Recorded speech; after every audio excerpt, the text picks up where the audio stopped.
Think Small podcast. My guest today is Matt Greer from DMS Color, or also known as Goldleaf, right? He's got 20 years experience in the printing industry, and his business starts from sort of humble beginnings, but has grown to a very large national footprint. So, Matt, welcome to the podcast. Hello, thank you.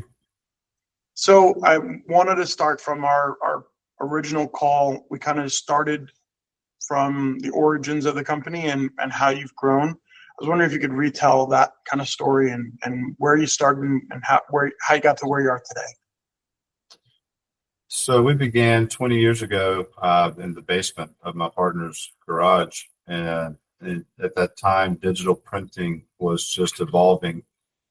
And we noticed that there was a lot of opportunity in the printing space to take on small print runs, service our local area. So we opened up a little shop in the basement of his garage, and for a while took I printed sheets to Kinko's to get cut down. So those digital printers, if you remember, I don't know, you may not be old enough, but 20 years ago, you could walk into Kinko's, which is now FedEx. FedEx bought them, and buy a set of business cards, and they'd print them right there for you, cut them down, and you'd walk out. So those machines we took and went around to corporate businesses that needed a little bit more of a service than go down to Kinko's and get it printed that day. So ones that you would typically find in a commercial print house. And that started a pretty big paradigm shift in the whole market. A lot of commercial presses over the next 10 years went out of business because of losing those high. What they would sell a set of business cards $300 for, we could do for $50. And so it just created a dynamic across all printing that created digital printing like we know it today. And today we're working with larger sheet sizes, bigger cutters, higher quality, and so we came out of the garage, and within about a year, I had a client of ours that we signed on pretty early come to me with a problem where they needed a web to print platform, so the ability to catalog all of their products, business cards, forms, letterhead, envelopes, pocket folders, stickers, you name it, and have inventory tied to it associated with swag products like pens and koozies. So we created DigiFlow, which is our web-based platform that now runs the entire company practically. And we have about 90 properties today, 90 websites, customers that are engaged with buying their print products on that portal. And then about 8 years ago, we have all of these digital printing equipment associated with printing flyers and marketing goods, direct mail, things of that nature, and labels and ability to do really nice decorated labels. And so we started really looking at what the packaging space was doing, and what short run demand was there. And we found a lot of demand that was being sent to China because it just was too small for your big packaging providers out in the Midwest to deal with. And we started doing a lot of work in the packaging space, and that's where Goldleaf came. And so now we've seen that Goldleaf is a much cleaner brand. The messaging over there is cleaner, and we've taken a lot more time in developing that brand over the years, and now we're merging DMS Color into Goldleaf. And Goldleaf has become Goldleaf Print and Packaging, and you have all of its abilities that DMS Color originally founded on, but is attached to a whole packaging unit now. Nice. Thank you so much for sharing that. One of the things that you mentioned was about offshoring of packaging materials to China. I was just curious about in like recent events with tariffs being in place or tariffs, sort of looming. Have you found an uptick in business this year? Because of the increasing cost of foreign goods? It's been an interesting 9 months as President Trump has taken office, with it related to tariffs. And back in February, probably early February to mid March, you did see a lot of people start shopping. Going around asking, "Well, how much is this?" And you saw a lot of quote activity. And China, we import from China just as well. We bring over primary containers that we warehouse. Things like 3-ounce jars, Boston round jars, pop tops, little containers like this that we can label very quickly. And so what you saw China do pretty much in that period of time was reduce their manufacturing cost, and try to absorb the tariffs that were being applied. And now the tariffs have come down a little bit, I believe. The last I checked, the additional tariff came down to 25%. So it's been a lot of give and take, and it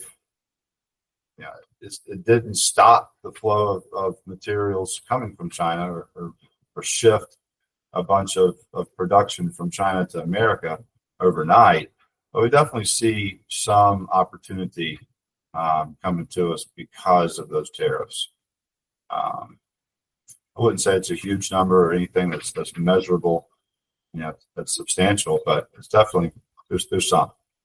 Yeah, I mean, generally in the last, 5 years or so, I feel like there's been a push to, buy American goods, right? I think we've been trying to like push back against, foreign production, and then use American companies, right? So, and this year especially, it's been a larger push to use more American product, more American-based companies. But I get what you mean by this, like a catch-22, because a lot of the products the base product, even while you're a, United States-based manufacturer and all the packaging or the printing material is, US based, still those products, those raw goods still end up coming from, overseas, right?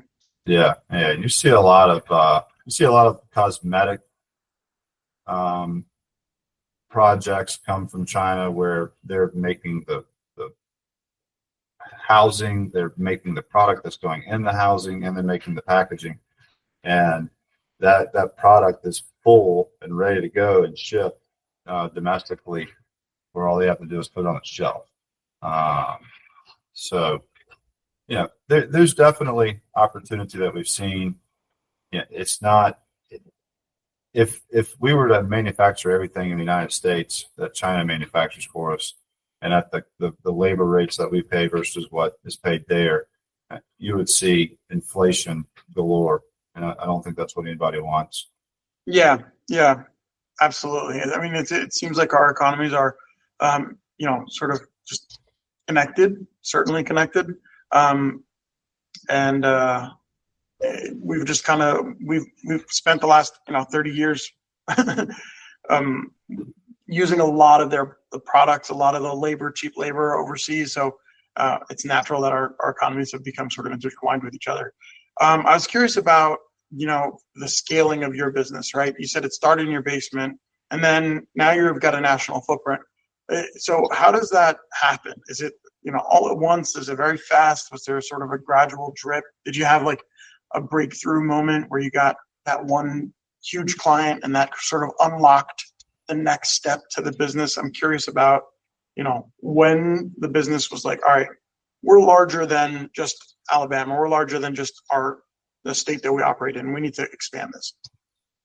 Yeah, I mean, that happened pretty early with the client that brought us, 17 years ago, 18 years ago now, that we started developing DigiFlow.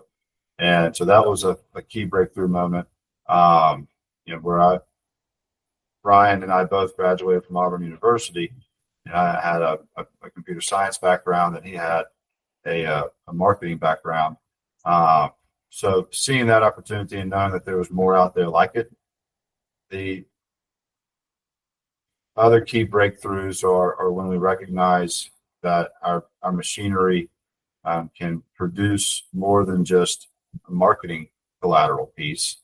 We've built pipes into financial companies that process your credit cards and send out credit card statements on a daily basis. We work with retail organizations that have all of their products online, and it feeds into the retail stores that they need, the forms, the folders, the business cards, the brochures, all of it that's sitting in their retail locations. And then we have packaging that we can produce all on the same equipment. And those were all key breakthrough moments where we saw what we could enable ourselves to do to scale the company. And figuring those items out enables you to go into a national footprint and call nationally to help scale the business. That makes perfect sense to me. It's like, all right, we've got a piece of machinery. How can we maximize the return on investment, right? Give as much product to our client as possible without reinvesting into something else or changing lanes just yet. Like, let's make sure our offering is as robust as possible. I was curious about like your go-to-market strategy and how you acquire your clients. Do you have a small sales force, or is it like you let the product kind of do the talking and one client led to another? How did that happen?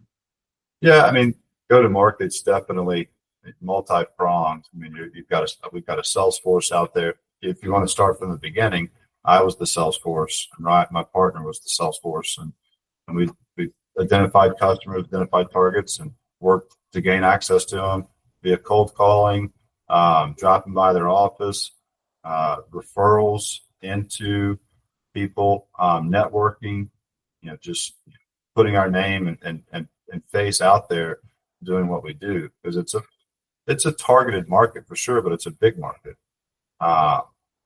And then fast forward to today, and we have a group of sales reps that are visiting conferences, going to local events like golf tournaments that are industry specific. We attend a lot of trade shows and exhibits where we exhibit and show off and have our potential buyers in the room with us.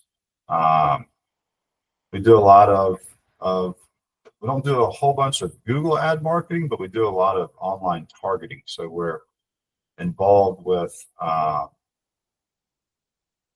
aggregators that people looking for packaging or people looking for print products go to an online source, and we see those leads basically being funneled into us. And they're able to see our profiles and start engaging with us and ask about projects or can we get this or do that. We have a sales team that's focused just on selling DigiFlow and putting that in front of large corporations for review and demonstration. So yeah, I mean, the go-to-market strategy is very wide. We definitely have some Google ads running that drives traffic to our website, but that's kind of the lower end of the spend. Yeah, go-to-market strategy. It seems like the overarching theme is like meeting your client where they're at, right? Mm-hmm. Like, all right, they have a need for folders and marketing material and stickers and leaflets and business cards. We're gonna give them everything they need, but then also providing them with that technology component to it, and then being ready for your client when they're ready as well. I was curious about the expanded staff, right? I mean, we've talked about a little bit that you have a national footprint. Can you share a little bit about what that means? I mean, I think I can't remember, you said 60 locations, or you're fairly widespread, no? No, we've got about 60 employees. Oh, right. My apologies. And so there's multiple sales reps that are remote and work out of their home on the West Coast, in the Midwest, and then here we have a couple of reps that are stationary. Then we have a facility here, and then our bag manufacturing facility in Wisconsin. Right. So what was it like when you hired your first out-of-state employee? It's out-of-state employees are definitely ones that you gotta trust. Mm-hmm. See them every day. But it wasn't very scary. I mean, it was a natural progression for us. And my first out-of-state employee was actually the gentleman who's still with me, and he helps me develop our online platform and manage our tech stack. So I knew I needed talent, and the talent that I couldn't find in Birmingham, I could find elsewhere. That was 18, 17 years ago that we're talking about. And so I knew it was a natural progression at that point, that I needed somebody that had a higher level of talent outside of Birmingham that could work with me.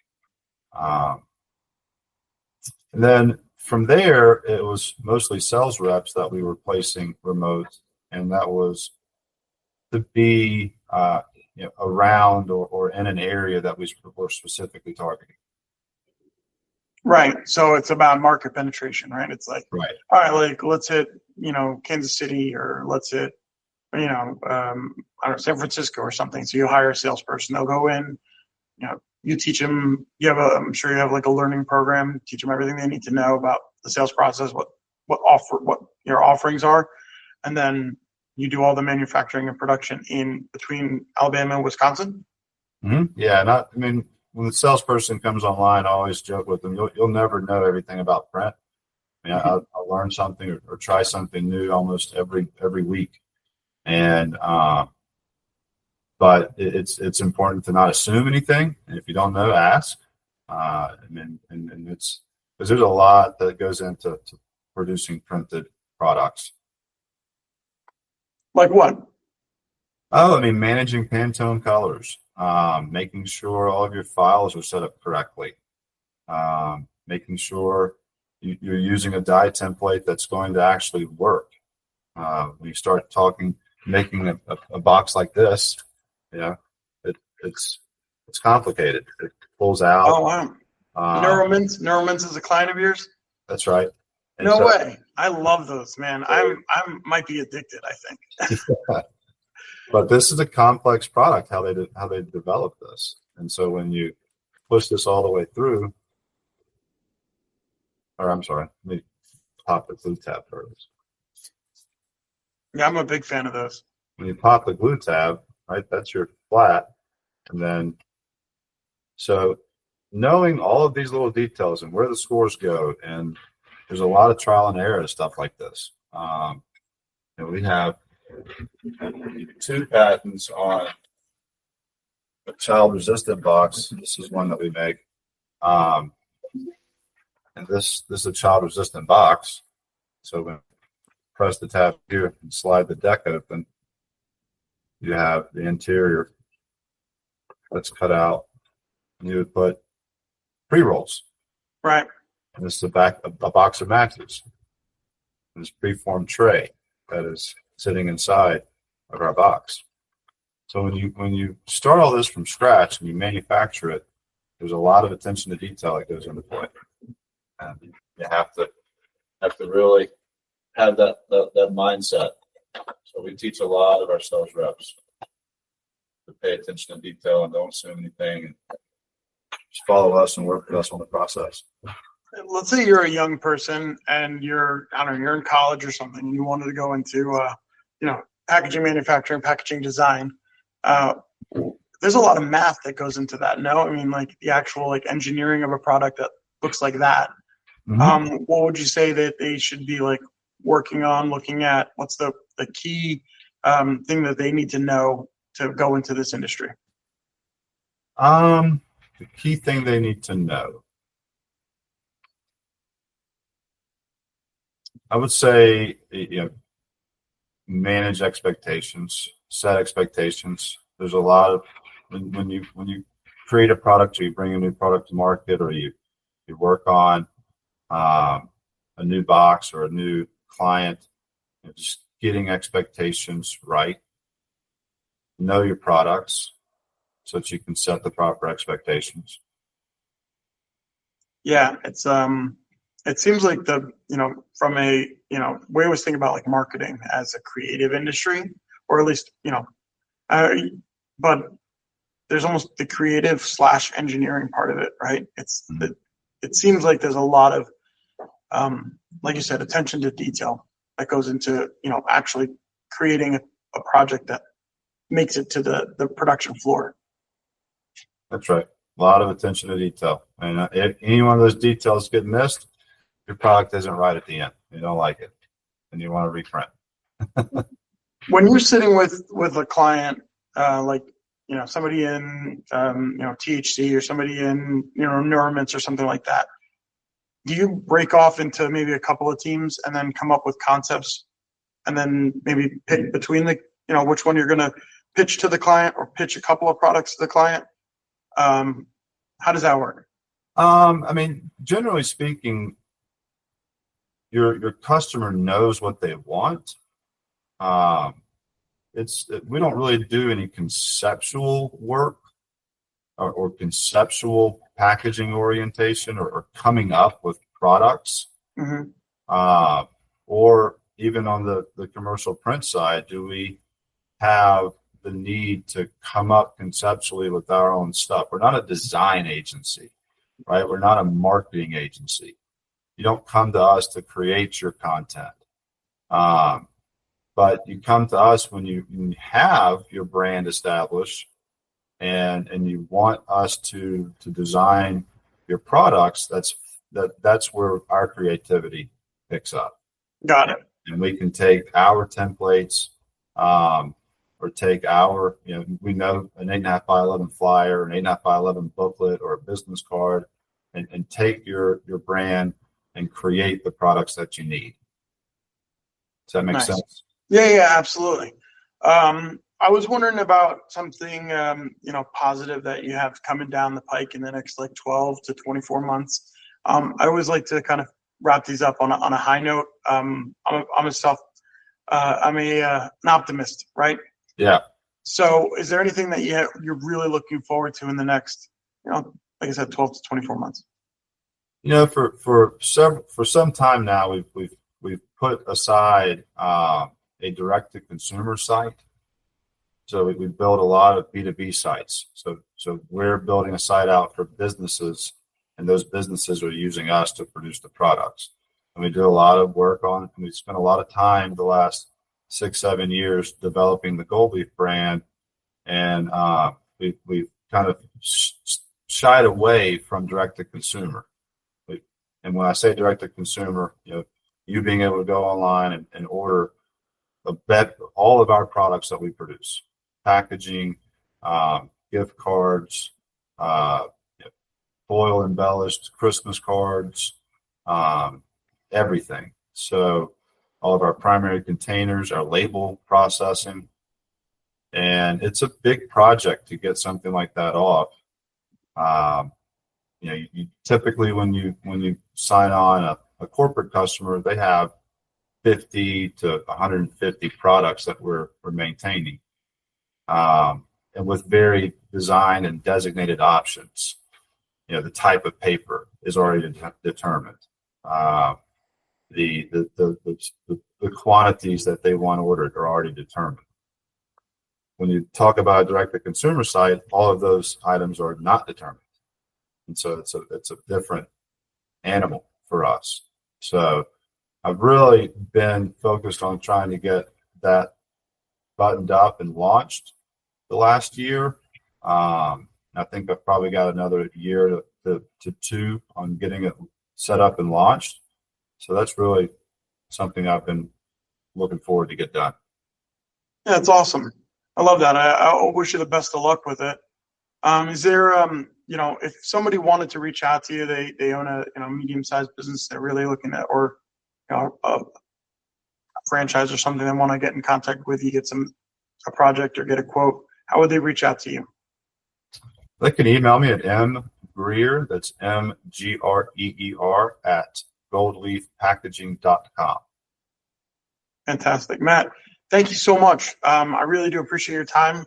If there's anything that you need, you just feel free to reach out. But I really do appreciate you being a guest today with the Think Small podcast.